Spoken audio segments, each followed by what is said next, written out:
Hi, and indeed, welcome back to U.S. History with Mr. Snyder. Today we're going to talk about the Civil Rights Movement in the 1960s and how the movement actually gains ground and becomes a little bit violent. So your learning targets are to describe the sit-ins, freedom riders, and the actions of James Meredith in the early 1960s. We'll talk about the protests in Birmingham and the March on Washington and how it's linked to the Civil Rights Act of 1964. And then we'll talk about the Civil Rights Act of 1964 and why that was such a big piece of legislation that was passed.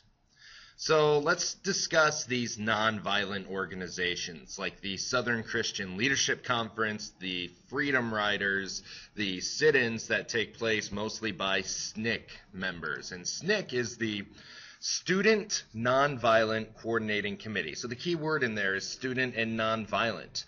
It's organized at Shaw University in Raleigh, North Carolina. And college students think that this change is coming about too slowly. And they're taking a risk by joining these organizations because they're at risk of losing any scholarships they might have, being kicked out of school, and just physical harm from people who don't appreciate them being in this group. SNCC was responsible for a lot of these sit-ins, and a sit-in is sitting someplace so that nobody else can sit there and just taking up room, being a nuisance, but being a nuisance for a good reason. So this happens at a Woolworth's diner in Greensboro, North Carolina. 4 North Carolina A&T students sit down at a whites-only lunch counter. And you can see here in the pictures a lot of African Americans sitting here. The whites pour food on them, make fun of them, and beat the students, but they do not respond and they do not leave. Think of how hard that would be. People pulling them out of the chairs and you're just getting back in, you're not reacting. This sparks a lot more sit-ins across the South. 48 cities in 11 states have sit-ins like this. And it's meant to protest the segregation at a lot of these lunch counters. The Freedom Riders. The interstate transportation system is the next target of civil rights activists because interstate means between states, and stuff that goes between states is subject to federal regulation, not state regulation. So the southern states aren't going to be very kind to these people, but the federal government may be. And in the Supreme Court case of Boynton versus Virginia, they ruled that segregation on interstate buses and in waiting rooms is illegal. And so a group of civil rights activists is going to try to test that ruling. So these are blacks who rode on buses across the South challenging these segregationist laws. When they get into the deep South, eventually their bus is beaten and firebombed. They are beaten and their bus is firebombed. So this forces President Kennedy to take action because people all over the world are seeing these photos and wondering why it's happening.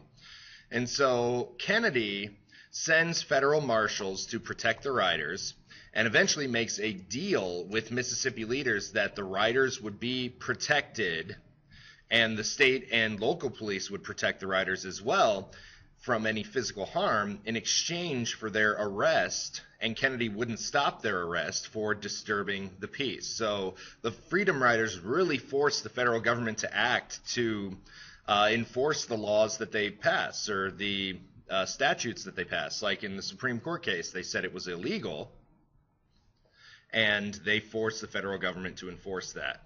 And here's a look at the path they take and the main events going on in the Freedom Riders, and some pictures of a white person who was beaten.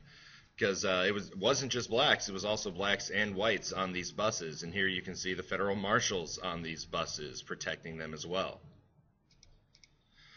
So let's get into integrating colleges. The University of Alabama and Ole Miss have some problems here. And so in Ole Miss, James Meredith wants to enroll in law school here, but the governor of Mississippi won't let him into the university. And civil rights activist Medgar Evers helps James Meredith try to get into this law school. And Kennedy orders him into the school and orders federal marshals to protect him. And for this one student, rioters come out, and it took 10,000 soldiers, 15 hours, and 200 arrests, and even 2 or 3 people died during this to calm people down. And Evers eventually loses his life because of this as well. In the University of Alabama, if you've ever seen Forrest Gump, this is the famous Forrest Gump scene. Governor George Wallace stands in front of the door and does not allow blacks in himself. I mean, of course, he has police officers there, but it's a symbolic act of defiance. And Kennedy sends federal troops to force the students in and enforce the law of everyone is equal under the law. Now we get into the protests in Birmingham, Alabama by SCLC members and Martin Luther King. They choose Birmingham because it is the most segregated city in the South. It's the heart of segregation. And so King and his SCLC members decide to challenge this and march through the city. And they do it anyway, even though a court said that they were prohibited from doing it. And King and a lot of his followers are arrested. And he writes his famous letter from Birmingham jail, which is kind of a plea for racial equality. And later, when he gets out of jail, they organize another march, and King and 1,000 marchers march through the city. The public safety commissioner, or basically like the police chief, his name is Bull Connor, Eugene Bull Connor, because he's very bullheaded and very tough. He arrests 959 of those marchers. 959 arrests, bookings. You can see here they're using fire hoses, dogs, and clubs to stop these people from peacefully marching through the city. And the thing is, none of these people react. They're all nonviolent protesters. They're not going to react to what's going on to them. So Americans are shocked by the photos of what they see on the evening news. They're completely shocked. So thousands of Americans send telegrams to the White House calling on President Kennedy to act. And here you can see this leads up later that year in 1963 to the I Have a Dream speech. It happens at the March on Washington, where they're only expecting about 100,000 people, but 250,000 people show up, including about a third of those whites. And it's a very, very peaceful day, full of equality, and everybody is there for equal rights. And they allow Martin Luther King to have his famous speech while millions more people watch at home live on television. And it's really, really a great day. But less than 3 weeks later, it's marred by tragedy because someone sets off a bomb in the 16th Street Baptist Church in Birmingham, Alabama, which happened to be the SCLC headquarters earlier that year. And 4 young girls are killed in this bombing. And this is just tragedy. Everybody is receiving this as a really, really horrible thing. And later that year, President Kennedy is assassinated in Dallas, Texas.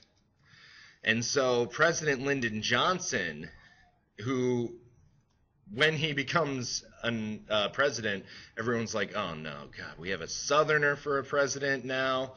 But Lyndon Johnson had a pretty good record on civil rights up until then. He was in Congress during the Civil Rights Act of 1957, and he continues Kennedy's work and says that it'll be a living tribute to President Kennedy if we pass this Civil Rights Act of 1964. And he finally does, which it prohibits discrimination based on race, religion, national origin, or gender. And that is huge because prohibiting discrimination based on race is what we want. This gives all citizens the right to enter public places like libraries, parks, bathrooms, and other public facilities. There cannot be any discrimination. It also establishes the Equal Employment Opportunity Commission, which investigates violations of the law. And that is a look at the second period of civil rights. If you have any questions, be sure to bring them into class, fill out your learning targets, and I'll see you later. Bye-bye.